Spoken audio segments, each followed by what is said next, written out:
21 март اساسگزار صلح و وحدت ملی پیشوای ملت پرزیدنت جمهوری تاجیکستان محترم امامعلی رحمان پس از شناسایی همه‌جانبه با امکانات و شرایط تعلیم و تربیت نسل نورس در بنای معاصر مکتب بین المللی پرزیدنتی دو بنای خوابگاه پسرانه و دخترانه را برای خوانندگان این مؤسسه تعلیمی نوتأسیس مورد بهره برداری قرار دادند.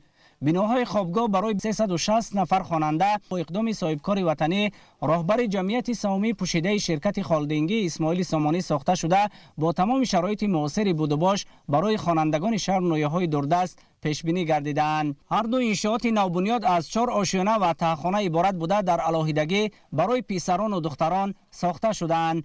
مساحت عمومی زمین بناها 10,620 متر مربع را تشکیل داده خود خوابگاه ها در میدان 1472 متر مربع قامت افراختند. کارهای ساختمانی در هر دو بنای خوابگاه ماه مارس سال 2019 در اساس تکمیل انفراستراکچور مجموعه ورزشی، فرهنگی و تعلیمی شهرک بلخ آغاز گردیده در مهلت معین گردیده با جلب متخصصان وطنی با صفت بلند و مطابق با معیارهای معاصر به انجام رسانیده شدند.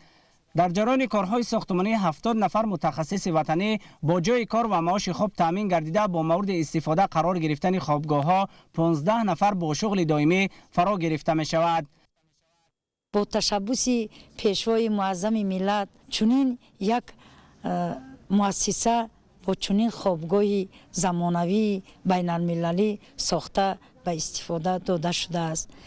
هر یک خواننده می تواند در خوابگاه در حجره خودش که با رفع خواب، با حمام، با خانه استراحتی، بنگاه طبی، تالار ورزشی دارند و می تواند استفاده برند. بغیر از این در خوابگاه کتابخانه برپا داده شده است که در آن کتاب‌های شاعر و نویسندگان تمام جهان گرد آورده شدند. مؤسسه و کتابخانه به استاندارد بین المللی جوابگو می باشد. اثنای شناسایی پرزیدنت مملکت محترم امامعلی رحمان با شرایط بود و باش خوانندگان در خوابگاه‌های نو اطلاع داده شد که هر دو بنا هم پسرانه و هم دخترانه از حجره‌های خواب، حجره‌ها برای مربیان، پاسبان و دیگر انشاءات یاری‌رسان عبارت می باشند. در هر یک حجره خواب برای باشندگان رختهای خواب، جای شستشوی بدن و دیگر شرایط لازمه مهیا بوده، بناها با تمام قاعده‌های بی‌خطری از جمله کامراهای نظارتی تامین می‌باشند. بناهای نو خوابگاه برای خوانندگان مکتب بین المللی پرزیدنتی در ناحیه جلال‌الدین بلخی همزمان دارای نقطه مخصوص گرمیدهی میباشد که در ایام سردی‌ها گرمی تمام حجره‌ها را تامین می‌کند.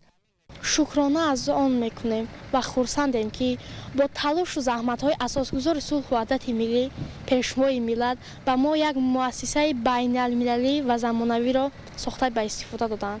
مؤسسه دارای خوابگاه مهیا گردانده شده است.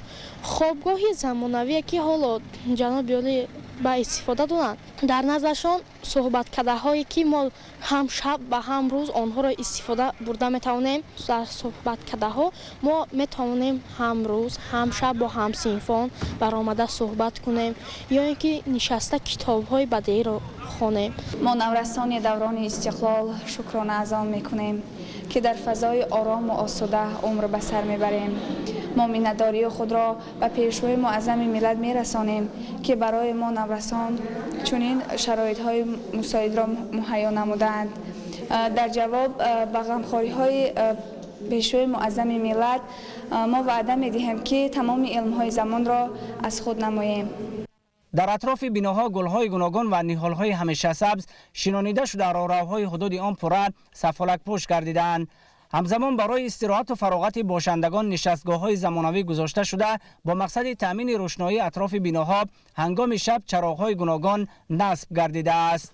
پیشوای ملت محترم امامعلی رحمان پس از شناسایی با امکانات مهیا شده در خوابگاه‌ها به صفت کارهای انجام یافته بهای بلند داده اقدام صاحبکار وطنی را نمونه عبرت ارزیابی کردند.